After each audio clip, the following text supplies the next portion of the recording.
como garantir a segurança jurídica das relações quando vivemos num mundo plano?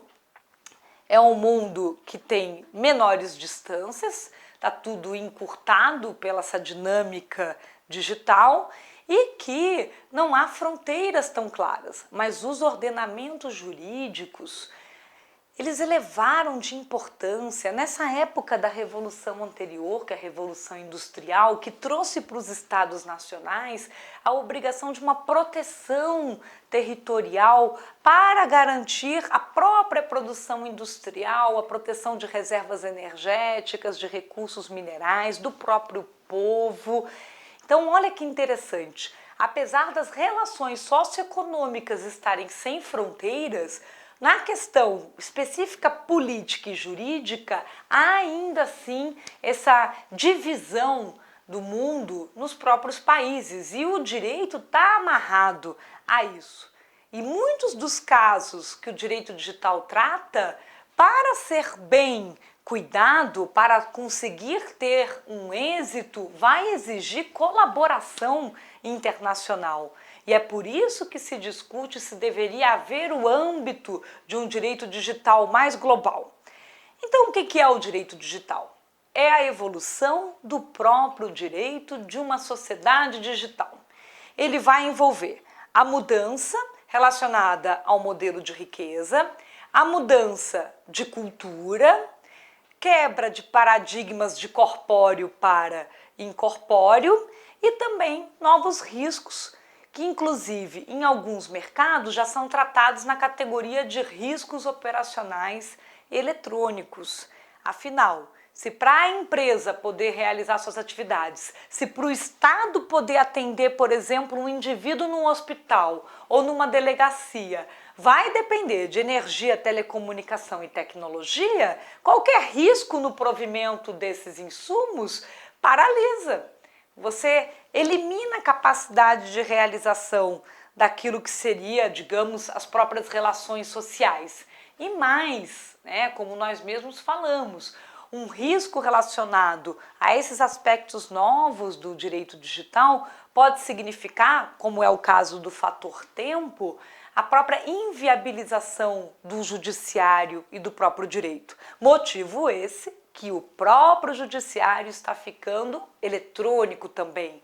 Cresce aí a implantação de processo eletrônico no Brasil, motivado por aumentar a capacidade de solução rápida dos casos e dos conflitos. Se alguém tem um conteúdo colocado na internet e não conseguir rapidamente tirar aquilo do ar, quanto mais tempo ficar o conteúdo no ar, maior o dano.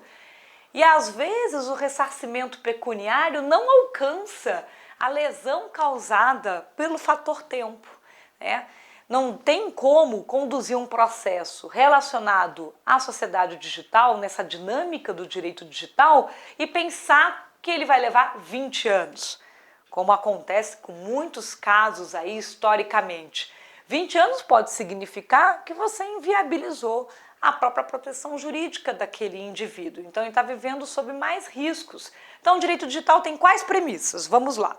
Relações não presenciais, testemunhas máquinas, provas eletrônicas, ativos intangíveis e fronteiras informacionais.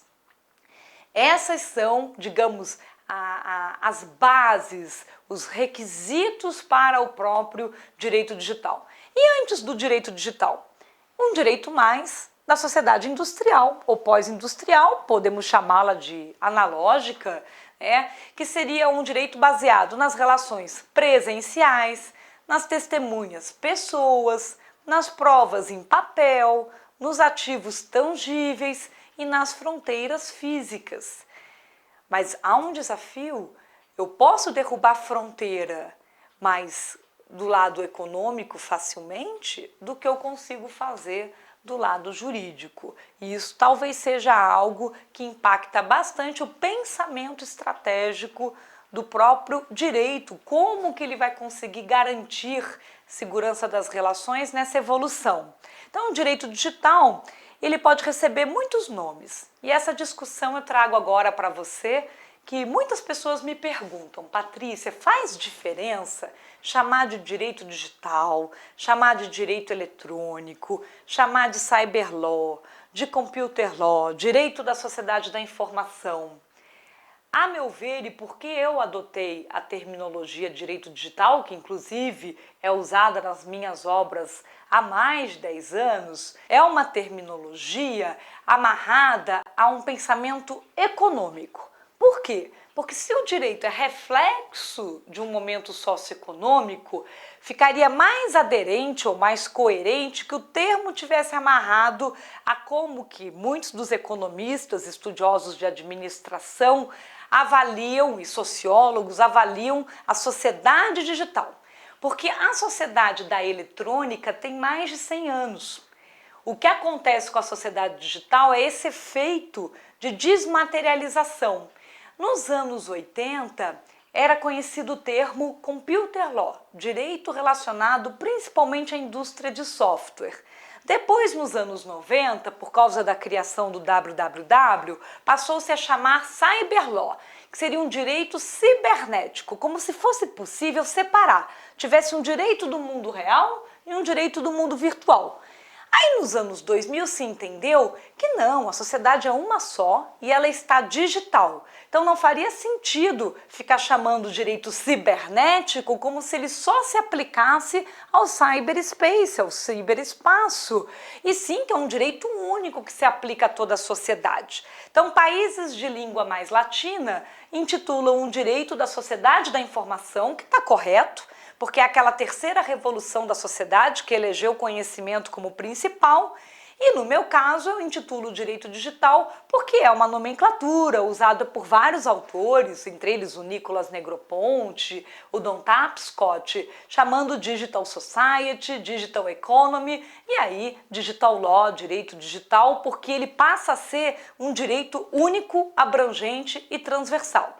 Você pode adotar a nomenclatura que achar melhor, mas existe uma evolução desse nome aí passados os últimos 30, 40 anos. Então, dependendo da nomenclatura usada, você já consegue identificar em qual referência que o interlocutor ou aquele que está usando a nomenclatura está baseado. Pessoalmente, eu entendo que o direito eletrônico tem a ver com eletrônica e não com a própria sociedade digital. Então, seria possível um direito digital global? O que você acha? Eu acho que sim. Nós já temos há bastante tempo, num cenário internacional, a assinatura de tratados, convenções internacionais, em que se acorda ou combina regras aplicáveis a múltiplos ordenamentos jurídicos. Então, por certo, há princípios e premissas do próprio direito digital que poderiam estar numa convenção ou num tratado internacional. Tentou-se isso com a Convenção de Budapeste.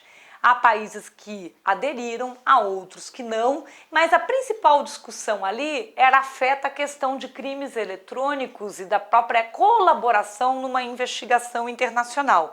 Então, ela não tem uma abrangência maior de estabelecer regras que podem ajudar no comércio eletrônico, que podem ajudar na proteção relacionada a conteúdos, que desafia bastante essa questão dos direitos autorais no cenário global. É óbvio que temos que resolver o problema do crime eletrônico e que esse tipo de mazela acaba estimulando ou provocando uma impunidade que pode beneficiar o próprio ilícito, a própria prática de crime. Mas temos que enxergar que a solução sustentável, duradoura no tempo, é a que conseguir desenhar o que nós chamaríamos aí como sendo uma lex digitalis. O que seria isso? Para quem já estudou o assunto, temos uma referência no universo jurídico que é a lex mercatória. A lex mercatória nunca foi escrita num documento. É um conjunto de regras, princípios e valores praticado pelos mercadores que circulavam sem fronteiras pelo mundo e que tinham que combinar e que a outra parte cumprisse com aquele combinado independente da lei vigente no local. Então, quem é que paga ou não um frete? Quem é que fica com prejuízo se o produto, a mercadoria vir a se deteriorar ao longo do caminho? Eu poderia botar algo num navio e quando chegasse do outro lado do mundo, a pessoa dizer, não quero mais, não é isso que eu gostaria, e aí fica no prejuízo quem mandou. Então, há uma série de regras até hoje praticada pelos mercadores, reunida nesse conjunto chamado Lex Mercatória, e que poderíamos usar como analogia para criar esse conjunto de princípios e regras da Lex Digitalis, que seria aplicável de uma forma global em todos os países, independente de como cada um enxergasse algum tema de forma vertical dentro do seu próprio ambiente nacional. E esse é um caminho que se discute hoje em dia nas próprias reuniões internacionais, até mesmo dos comitês gestores de internet, e que vem aí trazendo um novo cenário para registros de domínio, para disputa, para decisão de quem tem mais legitimidade ou não a respeito de um registro de domínio também. Então, é papel da sociedade digital ensinar no uso correto de tecnologia. O direito tem um lado do educacional, do deixar claro a regra para que isso apoie a conduta, seja uma diretriz de comportamento para as pessoas numa comunidade. Isso é que permite que um ordenamento jurídico consiga alcançar o seu objetivo final, que é trazer harmonização para eventuais conflitos, mas porque ele já fala de início, na hora que alguém nasce num determinado país, quais são as regras que aquela pessoa vai estar submetida. Então precisamos sim, do lado do preventivo, educacional, ter claro como ensinar o uso ético, seguro e legal das novas tecnologias e, com toda certeza, eliminar ou tirar a imagem de que a lei de um mundo real não aplica para o mundo virtual. Isso está mais do que ultrapassado. O mundo é um só e a sociedade está e ficou digital. Então, para a gente poder fechar a temática, quando eu vou pensar essas regras, vamos avaliar o que a gente tem que proteger, por que nós temos que proteger, como vamos proteger e o que fazemos contra quem infringir a proteção. Isso é essencial para pensar qualquer tipo de medida legal, porque qualquer lei vai ser fruto, é filha de um valor, de algo que nós estabelecemos, queremos proteger. Na sua opinião, o que é pior em termos de dano social para o indivíduo? Se ele sofrer uma lesão corporal leve, tomar um tapa. Você tem lá já toda uma punição e como é que a gente trata isso? Mas se alguém falar mal dele na internet, essa, digamos, lesão moral digital na sua imagem e reputação, qual o peso? Pesa mais ou pesa menos do que aquela lesão corporal física? O que é mais fácil de recuperar e tratar? Porque conforme esse peso, estabelece-se a medida punitiva. Quanto maior impacto, maior dano causado, maior é a punição. Por isso a discussão dos valores. Há um momento, e nós vamos ver isso em privacidade, em que para proteger de forma coletiva, segurança é algo coletivo, eu acabo tendo aí um certo paradigma com o próprio indivíduo. E a privacidade tem essa dinâmica mais de proteção do indivíduo. Então, como equacionar essa proteção do indivíduo e do coletivo?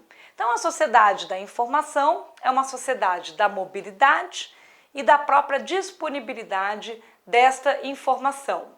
E o crescimento das relações não presenciais exige, sim, maior capacidade de prova de identidade. Então, para falar de identidade na sociedade digital, é essencial avaliar que se estamos com relações não presenciais, como ter certeza de quem está do outro lado?